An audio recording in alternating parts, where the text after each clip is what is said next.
I could have come home toothless, maimed. Only Team 10 exposes an unlicensed dentist working under a false name caught luring San Diego patients across the border. Well, that woman contacted Team 10, and we followed the dentist's trail of deception. Investigator Allison Ash spent weeks tracking the dentist from the sales pitch to surgery, but Allison, it all started with that roommate who immediately smelled a rat. Oh, yes, she did, after she saw this ad in the San Diego Reader. It promises new and improved dental implants at greatly reduced fees. What the ad didn't say is the dentist lied about his identity and left out the part about his revoked license. I don't want dentures, and so implants seem like the better way to go. Very costly. Lorianne Wilhite's dentist quoted her $8,500 to do the work. So when she saw this Apple Dental ad in the Reader offering deep discounts, she bit. So I called the number and spoke with Dr. Bob. She says the man on the phone called himself Dr. Bob Franco.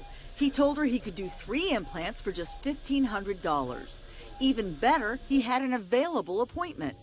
All she needed to do was meet him at his home in Coronado. And we were going to travel across the border together. Did that raise a red flag for you? Yeah. When she said that she was going to meet him at his house in Coronado, I'm like, he's a human trafficker. He's going to take you over there and you're going to become a sex slave and I'm never going to see you again. That's what Wilhite's roommate thought, but not what she found. Marianne Wilson started digging. County real estate records showed the house where her roommate was supposed to meet Dr. Bob Franco was owned by someone named Robert Mansueto. She Googled his name and she found this, a 2009 Team 10 investigation. And I was just horrified. I couldn't believe what I was reading. Oh my God, it was the most excruciating pain. Back then, Candy Mills told Team 10 Mansueto drilled a hole in her sinus. His dental license was suspended because of cases like hers. The California Dental Board later revoked it when Mansueto didn't follow the terms of his suspension. I just don't understand how he's still able to do this. Wilson made an appointment to see the dentist she now felt certain was Mansueto. Team 10 cameras recorded as she went inside the house in Coronado Cays. But this was one patient who refused to get in the car to drive to Mexico. Wilson says she told Dr. Bob she couldn't go because she'd forgotten her driver's license. He's very, very persuasive, very smooth talking, very calming. It's like I know what I'm doing. You're in good hands. Let's go. The very next day, at the same time, Team 10 staked his house out again. We watched this woman in turquoise pull up to the same house. When she moved her car, we watched as the dentist and another woman put some things in the trunk of a car registered to Mansueto and hit the road. To Mexico. We followed as the car circled through Tijuana. We kept following the car, but eventually lost it in this area where there's a lot of medical and dental buildings just a stone's throw across from the border.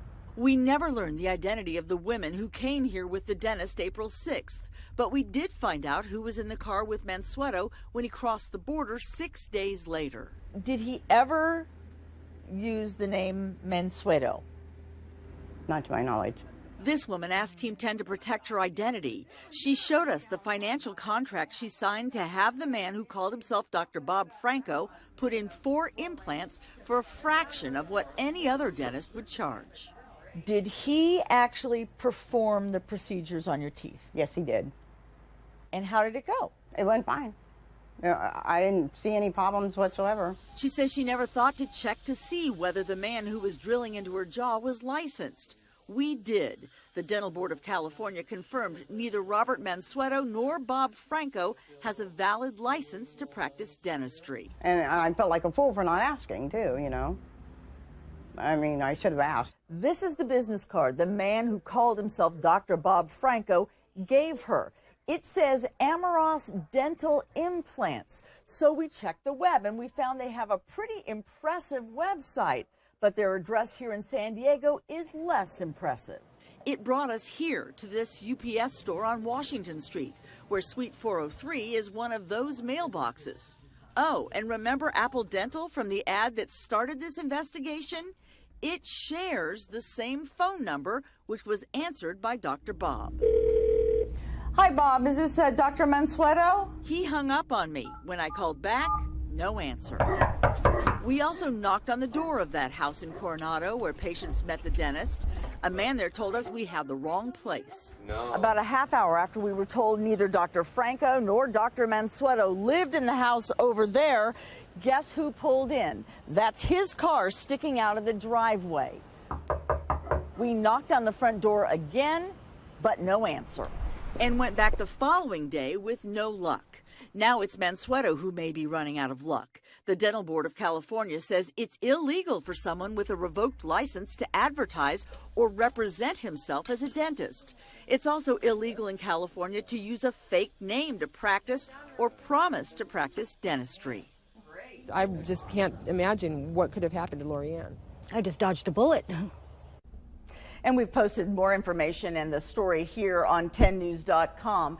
And if you scroll to the very bottom of the story, there is a link that's right here. And on this link, oh, it's timed out. Well, on this link, you're actually able to check to see whether your dentist has a valid license to practice. You can also file a complaint on that same site.